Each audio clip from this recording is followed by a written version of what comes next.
5వ అధ్యాయం 2వ వచనం. నీవు దేవుని సన్నిధిని అనాలోచనగా పలుకుటకు నీ హృదయమును త్వరపడనీయక నీ నోటిని కాచుకొమ్ము. దేవుడు ఆకాశమందున్నాడు, నీవు భూమి మీద ఉన్నావు కావున నీ మాటలు కొద్దిగా ఉండవలెను. అదేవిధంగా పిల్లలు ఈరోజు మనం ఆలోచన చేసినట్లయితే దేవుని సన్నిధికి వచ్చి దేవుని సన్నిధిలో దేవునితో ఒక మాట మాట్లాడుతున్నప్పుడు మనం చాలా జాగ్రత్తగా ఉండాలి. మన నోటిని కాచుకోవాలట. ఏది పడితే అది మాట్లాడడం కాదు. అయ్యా నా బిడ్డను బ్రతికించి నేను సేవకి ఇచ్చేస్తా, నువ్వు చెప్పావు చెయ్యాలంతే. అయ్యా ఈరోజు కనుక నాకు మంచి భర్తను నువ్వు కనుక నాకు అనుగ్రహిస్తే నేను ఎలా ఉంటానో తెలుసా, నా జీవితంలో పాపం చేయనయ్యా. జీవితంలో అవసరంలా పెళ్ళైన సంవత్సరానికి మళ్ళా పాపం చేస్తా ఉన్నాం, పెళ్ళైన 4 రోజులే మళ్ళీ పాపం చేస్తున్నాం. ఎందుకండి చేశారంటే, అంటే మరి మా భర్త అండి అలా చెప్పారండి, మా భార్య అండి అలా చేశారండి. అదేంటండి అంటే ఆలోచించేయండి. అప్పుడు నువ్వు చెప్పినటువంటి మాటలని ఏమైపోతున్నాయమ్మా ఆలోచించేయండి. చదువుకున్నటువంటి సమయంలో కూడా మనం దేవునికి ఎన్నో మాటలు చెప్తూ ఉంటాం. అయ్యా ఈ ఎగ్జామ్లో కానీ నువ్వు నన్ను పాస్ చేస్తే నిన్ను అసలు మూవీస్ చూడండి, ఇంకా చాలా కష్టమైన ఎగ్జామ్ అనుకోండి. తండ్రి ప్రభువా నాకు ఈ ఎగ్జామ్లో కానీ నేను పాస్ మార్క్ వస్తే చాలు, జస్ట్ పాస్ మార్క్ వస్తే నేను ఇక్కడి నుంచి నేను మూవీస్ చూడను. ఎంతమంది చెప్పుంటారు? ఈ ఎగ్జామ్లో కానీ నేను పాస్ అయితే ఇక్కడి నుంచి నేను మూవీ సాంగ్స్ చూడను. ఎంతమంది చెప్పుంటారు? దేవుడు అనుకున్నట్టుగానే పాస్ చేస్తారు. మళ్ళీ అలా ఉంటామో మనం ఆలోచించేయండి. మనం మాట ఇచ్చేసాము, అయితే మాట ఇచ్చేసి మనం విడిచిపెట్టేయచ్చు అంటారా? అసలు ఫస్ట్ దేవుడు మాట్లాడుతున్నారు, అయ్యే బాబు మాట ఇచ్చేది పక్కన పెట్టు, కానీ ఫస్ట్ నువ్వు మాట ఇచ్చే ముందు ఆలోచించు. మాట ఇచ్చే ముందు నీ నోటిని కాచుకొని జాగ్రత్తగా 1-2 సార్లు ఆలోచించి మాట ఇవ్వు. ప్రభువా నా జీవిత కాలం మొత్తం కూడా నేను నీ సేవ చేస్తాను. సమర్పించుకుంటారండి. సమర్పించుకుంటారు. ఓకే బాగుంది, 2 సంవత్సరాల క్రితమో 3 సంవత్సరాల క్రితమో సమర్పించుకున్నావు. మరి ఆ సమర్పణ జీవితం మన జీవితంలో ఉందా? ఆలోచించి. ఎన్ని కష్టాలు వచ్చినా నేను సేవలోనే ఉంటానయ్యా అంటారు. సేవలోకి వచ్చిన తర్వాత ఒకరు తిట్టినా ఒకరు కొట్టినా లేకపోతే ఇంకొక మాట అన్నా మనం పడుతున్నామా? మరి దేవుడికి నువ్వు ఎందుకు అలా మాట ఇచ్చావు? నీ ఆ కష్టం వచ్చినా ఈ కష్టం వచ్చినా ఫుడ్ ఉన్నా లేకపోయినా బాబోయ్. సో వార్తలు చదువుతున్నప్పుడు పత్రికలు చదువుతున్నప్పుడు కూడా నాకు పౌలు గారిలో ఎన్ని కష్టాలు వచ్చినా నేను పడతా. పౌలు గారిలో కష్టాలు అవసరంలే. ఆయనలాగా ఒకటి తక్కువ ఇన్ని కొరడా దెబ్బలు, 50 కొరడా దెబ్బలు, 40 కొరడా దెబ్బలు, 30 కొరడా దెబ్బలు పడక్కర్లా. జస్ట్ ఒక చిన్న మాట పడుతున్నామా లేదా చెక్ చేసుకోవాలండి. సెల్ఫ్ చెక్ చేసుకోవాలి. మరి ఆ రోజు ఎందుకు మాట ఇచ్చావు? మాట ఇచ్చే ముందు మనం ఆలోచించేయాలి. ప్రభువా ఈరోజు కనుక నాకు ఉద్యోగం వస్తే నా శాలరీలో సగం జీతం నీదేనయ్యా. నేను డబ్బుల గురించి మాట్లాడట్లేదులే, కానీ మీరు ఇచ్చినటువంటి మాట గురించి మాట్లాడుతున్నాను.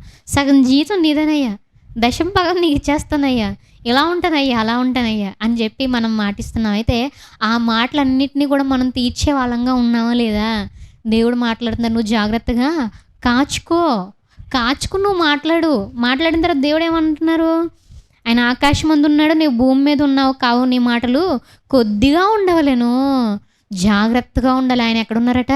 ఆకాశం మందు ఉన్నారు, నీవు భూమి మీద ఉన్నావు. చాలా జాగ్రత్తగా ఉండాలి. అందుకే ఇందాక మాట్లాడాను, ఒక ఏనుగు ముందుకు వెళ్ళి మనం వేషాలు వేయచ్చా? ఒక సింహం ముందుకు వెళ్ళి మనం వేషాలు వేయొచ్చా? వేషాలు వేస్తే నెక్స్ట్ సెకండ్లో మనం ఉండమండి. అదేవిధంగా ఈరోజు ఎలా పడితే అలా మనం మాట్లాడే సైలెంట్గా ఉండొచ్చే, తర్వాత ఉన్నా కానీ దేవుడు కామ్గా ఉండరు ప్రియులారా. ఆయన మాట్లాడుతున్నారు అన్నమాట. ఏం మాట్లాడుతున్నారు? 4వ వచనం. నీవు దేవునికి మ్రొక్కుబడి చేసుకుని ఎడల దానిని చెల్లించుటకు ఆలస్యం చేయకుము. బుద్ధిహీనుడి యందు ఆయనకి ఇష్టము లేదు.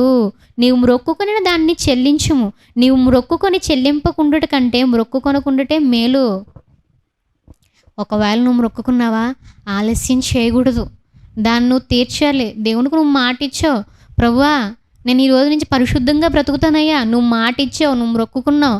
ఇప్పుడు పరిశుద్ధంగా ఉండకుండా ప్రభువా దాని ఉంది ప్రభు, ఇదొక్కటే ప్రభు, నాలో బలహీనతగా ఉంది ప్రభువా, ఇదొక్కటే ప్రభు అంటే అదే అంటున్నారు దేవుడు, ఆలస్యం చేయకు.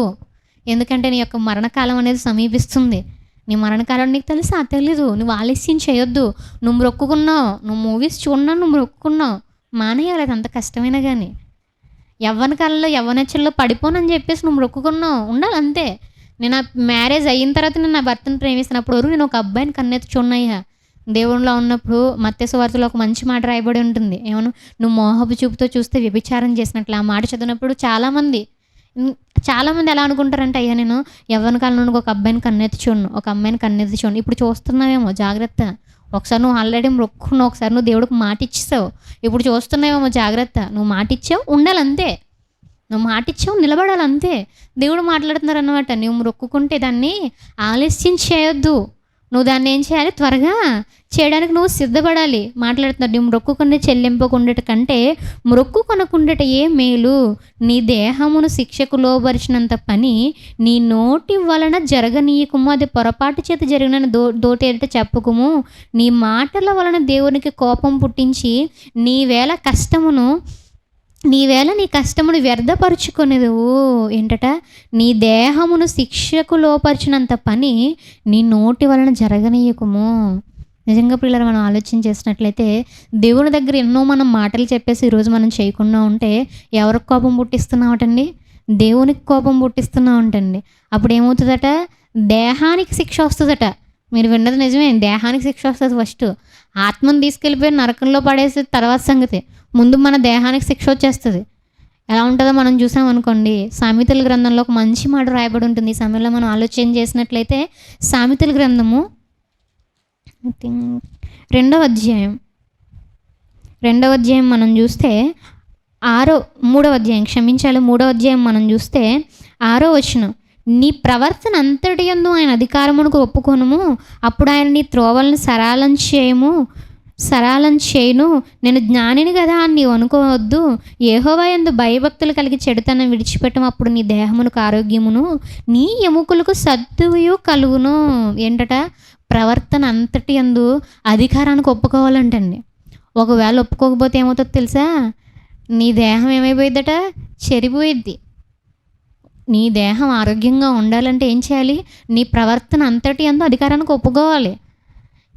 మనం ఏదో మంచి ఫుడ్ తినేసి మంచిగా ఉండి నేను బలంగా ఉంటా, నేను స్ట్రాంగ్గా ఉంటా. ఫర్ ఎగ్జాంపుల్ మనం ఆలోచన చేసినట్లయితే ప్రపంచ ప్రఖ్యాతిగాంచినటువంటి ఒక వ్యక్తి ఉన్నారండి. చాలా యుద్ధాలు చేసేసాడు, చాలా చాలా చాలా చాలా పనులు చేశాడు. ఫైనల్గా ఏమైంది? ఒక దోమను పంపించారు దేవుడు. ఒక దోమ వచ్చి ఆయన కుట్టడంతో ఏమయ్యారు? ఆయన చనిపోయారు. అంత సాధించాడు కదా, మరి అంత పేరు పొందుకున్నాడు కదా, అన్ని యుద్ధాలు చేశాడు కదా, గొప్ప పేరు సంపాదించుకున్నాడు కదా. అంటే లేదు, ఆయన ప్రవర్తన ఏం చేశాడు? ఆయనకు అధికారానికి ఒప్పుకోలేదు. ఫైనల్గా ఏమైంది? చావు వచ్చింది. అదేవిధంగా పిల్లలు మనం ఆలోచన చేసినట్లయితే ఈరోజు మన దేహం ఆరోగ్యంగా ఉండాలన్నా, మన ఎముకలు సత్తువుగా ఉండాలన్నా మనం ఏం చేయాలంట? ప్రవర్తన యందు అధికారం ఇవ్వాలట ఆయనకి. ప్రతిదీ చేసే ప్రతి పనిలో కూడా అధికారం ఇవ్వడం అంటే ప్రభువా మనం అడుగుతా ఉండే. ఎలాగా? ఫర్ ఎగ్జాంపుల్కి ఎక్కడికైనా వెళ్ళాం అనుకోండి, ఆఫీస్లోనే ఫర్ ఎగ్జాంపుల్ నీకు ఏదైనా ఒక కంపెనీలో నీకు జాబ్ వచ్చింది. అక్కడికి వెళ్ళిపోయి ల్యాప్టాప్ ఎలా పడితే అలా విసిరేసి, ఆ కేబుల్ ఎక్కడ పడితే అక్కడ విసిరేసి, ఛార్జర్ విరగొట్టేసి ఎలా పడితే అలా చేసేయచ్చా? లేదు, నువ్వు లోబడి ఉండాలి. అక్కడ నువ్వు లోబడి ఉంటేనే ఆ యొక్క జాబ్లో ఉంటావు. అదేవిధంగా ఇక్కడ కూడా ఏంటంటే పిల్లలు భూమి మీదకి వచ్చిన తర్వాత మనం ఆయనకు లోబడి ఉండాలి. ఇష్టం వచ్చినట్టు ఒక ఆఫీస్లోకి వెళ్ళిపోయి అతనిది ల్యాప్టాప్, అక్కడ ఆ కంపెనీ వాళ్ళది ల్యాప్టాప్, అది ఆ ల్యాప్టాప్ని ఇష్టం వచ్చినట్టు నువ్వు విరగొట్టావు అనుకో, నెక్స్ట్ సెకండ్లో డబ్బులు కట్టించుకుంటారు, నేను బయటికి పంపిస్తారు, గెట్అవుట్ అంటారు. అదేవిధంగా భూమి మీదకి వచ్చిన తర్వాత ఆయన ఇచ్చింది ఈ దేహం. ఆయన ఇచ్చినటువంటి ఈ దేహాన్ని మనం ఏం చేయాలి? ఆయన కోసం ఉపయోగించాలి, ఆయన పనులకు ఉపయోగించాలి. ఈ కళ్ళు ఉన్నాయి, ఆయన యొక్క వాక్యాలు చదవడానికి ఉపయోగించాలి.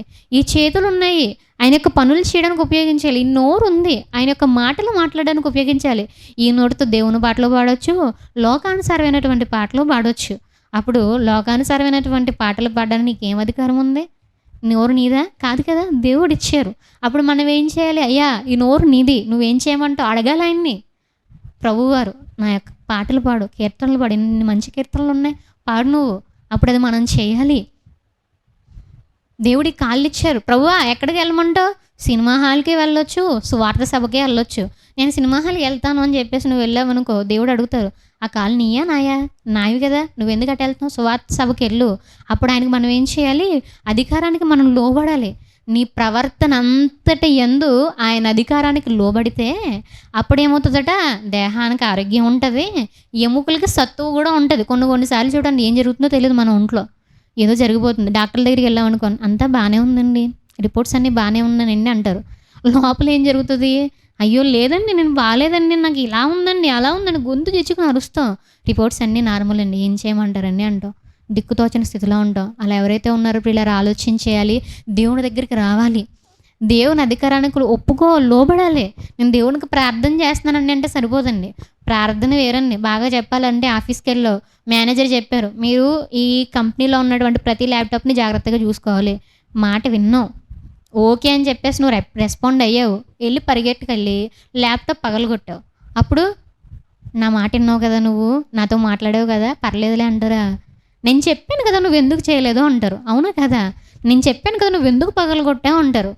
అప్పుడేమంటారు గెట్ ఔట్ అంటారు, డబ్బులు కట్టు అంటారు. అదేవిధంగా ఇక్కడ కూడా నువ్వు ప్రార్థన చేసావు కదా, నాతో మాట్లాడావు కదా, నా వాక్యం చదివావు కదా అని దేవుడు విడిచిపెట్టరండి. నేను చెప్పినవి ఫాలో అయ్యావా లేదా అని అడుగుతారండి.